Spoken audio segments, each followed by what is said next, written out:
Bonjour, moi c'est Patricia Dubé. Je suis une des fondatrices de Parents Tout Inclus, une ressource spécialisée pour accompagner les parents dans la découverte du merveilleux monde des bébés et des enfants. Ça va être tout inclus de la grossesse à la vie de parents.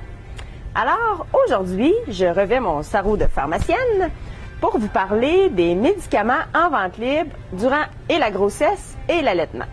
C'est sûr que je pourrais vous parler de tous les produits, mais on va manquer de temps. Donc, je vais me concentrer sur les produits pour le rhume. Avez-vous déjà eu le rhume? J'imagine que oui. Vous êtes-vous déjà senti perdu devant un étalage de produits pour le rhume? Je suis certaine que oui. Imaginez maintenant quand vous êtes enceinte ou que vous allaitez. C'est encore pire, on en perd notre latin. Alors, je vais vous aider à démystifier tout ça. Vous allez voir, c'est pas si compliqué. Vous allez vous sentir pas mal plus en confiance quand ça va vous arriver la prochaine fois. Alors, premièrement, je vais vous dire un petit peu c'est quoi les étapes à suivre pour se traiter lorsqu'on a le rhume. Puis ensuite, je vais vous parler des produits, en plus particulièrement. Alors, premièrement, quand on a le rhume, on se le fait dire par tout le monde, mais la première chose à faire, c'est de se reposer et de boire, de s'hydrater dans le fond.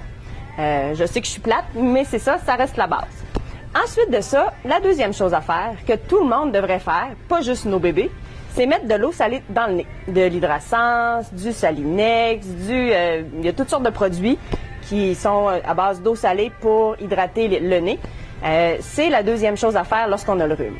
Ensuite de ça, dans le fond, ça a l'air bien épeurant, un étalage de produits pour le rhume, mais c'est pas si pire que ça. En fait, il y a 5 grandes classes de produits à connaître, puis un coup qu'on connaît ça, on peut se traiter nous-mêmes très, très facilement. En passant, quand vous avez besoin, puis que vous vous dites « Ah, le pharmacien est trop débordé, j'irai pas le déranger », mais sachez que vous nous dérangez pas, parce qu'on est là pour ça, puis on est là pour vous aider. Alors, quand vous n'êtes pas sûr, vous pouvez toujours avoir recours au pharmacien, puis surtout, n'hésitez pas, ça nous fait plaisir de vous répondre. OK, alors revenons à nos moutons. Premièrement, dans les 5 groupes de produits que je vous parlais, le premier dont je vais vous parler, c'est le produit contre la toux. Le produit contre la toux, on le retrouve autant dans les sirops qui sont derrière moi ou dans les comprimés. C'est un produit qui s'appelle le dextrométhorphan. C'est un nom qui est un peu long et dur à retenir. Faites-vous-en pas, je vous poserai pas de questions, je vous ferai pas d'examen à la fin. Alors, ce produit-là, quand vous pouvez le retrouver, il est marqué sous forme DM sur les emballages souvent. C'est plus facile à retenir.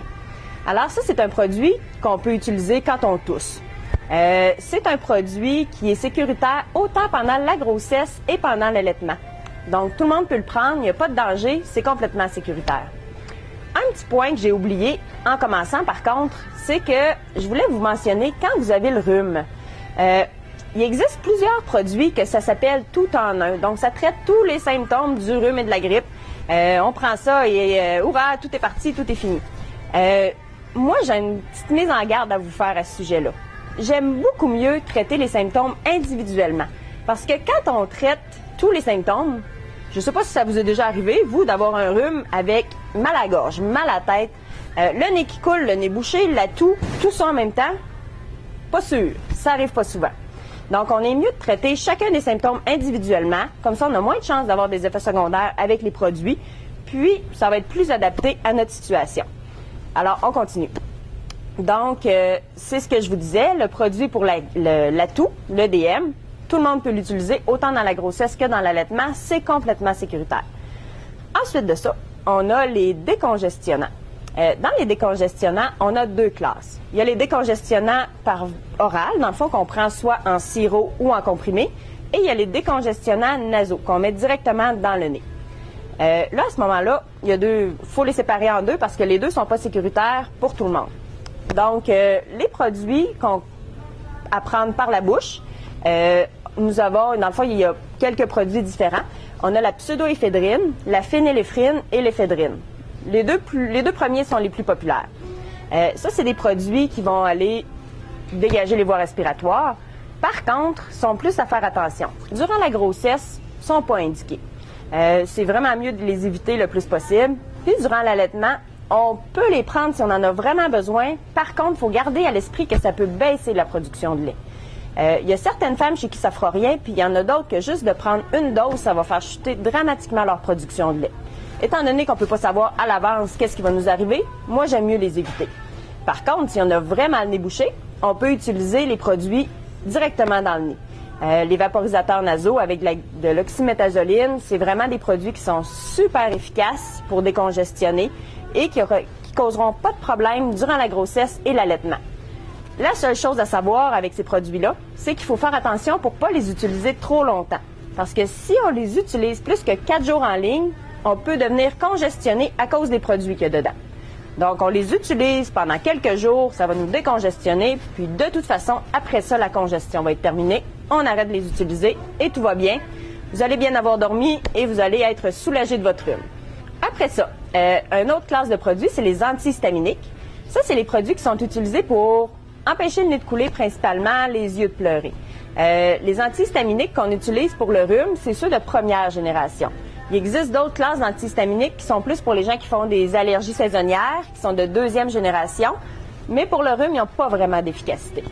Alors, les antihistaminiques de première génération, oui, peuvent être utilisés pour empêcher le nez de couler. Par contre, leur efficacité n'est pas si grande que ça dans le rhume. Alors, c'est pas vraiment nécessaire de les utiliser. Ils pourraient être utilisés durant l'allaitement. Par contre, il faut surveiller au niveau du bébé. Ça pourrait le rendre plus irritable, puis ça peut aussi lui causer de la somnolence. Alors, à vous de voir si vous les utilisez, juste à surveiller les effets sur votre bébé, parce que vous aussi, ça peut vous endormir de toute façon. Durant la grossesse, pour l'efficacité que ça a, moi, je vous suggère de vous en passer. C'est pas nécessaire. Ensuite de ça, 4e classe de produits. On a les produits pour enlever la douleur, dans le fond, les produits comme le Tylenol, l'Advil, les analgésiques qu'on appelle, la classe des analgésiques. C'est des produits qu'on utilise si on a mal à la tête, si on fait de la fièvre, si on a des courbatures, des douleurs. Ils vont être très efficaces. Le Tylenol, acétaminophène sous son autre nom, peut être utilisé autant durant la grossesse que durant l'allaitement. Il est très sécuritaire, les preuves sont faites. Inquiétez-vous-en pas, vous pouvez l'utiliser. L'autre produit qu'on a dans cette classe-là, c'est l'Advil ou l'ibuprofène. L'Advil, durant l'allaitement, aucun problème. Tout le monde peut l'utiliser, c'est très sécuritaire. Pendant la grossesse, c'est à faire plus attention. Il y a certains trimestres de la grossesse où l'Advil est absolument contre-indiqué, principalement au 3e trimestre. Mais moi, je vous suggère d'aller plus avec le Tylenol. Vous allez être plus safe puis vous allez être certain de ne pas causer de problème au bébé. La 5e classe de produits que vous pouvez utiliser, c'est les produits pour expectorer, les expectorants. C'est des produits, dans le fond, qui vont aider pour faire partir les sécrétions. Dans ces produits-là, le nom qu'on retrouve, c'est la guaifénésine. Encore là, un nom long qui veut dire la même chose que ce que je viens de vous dire. Celui-là, on le retrouve avec la lettre E sur les emballages, surtout les emballages de sirop. Par contre, le meilleur expectorant, c'est toujours de boire de l'eau. Donc, si vous avez beaucoup de sécrétions, ça va être plus efficace pour vous de boire de l'eau que de prendre ça. Mais si vous voulez toujours en prendre quand même, c'est sécuritaire autant durant la grossesse que durant l'allaitement. Vous pouvez y aller, aucun problème. Donc, bref, j'espère que ça vous aide un petit peu. Ça fait un petit tour quand même rapide, mais efficace de tout ce qui existe pour le rhume. De toute façon, si vous avez d'autres conseils, gênez-vous pas. Vous pouvez toujours aller voir le pharmacien, ça va lui faire plaisir de vous répondre.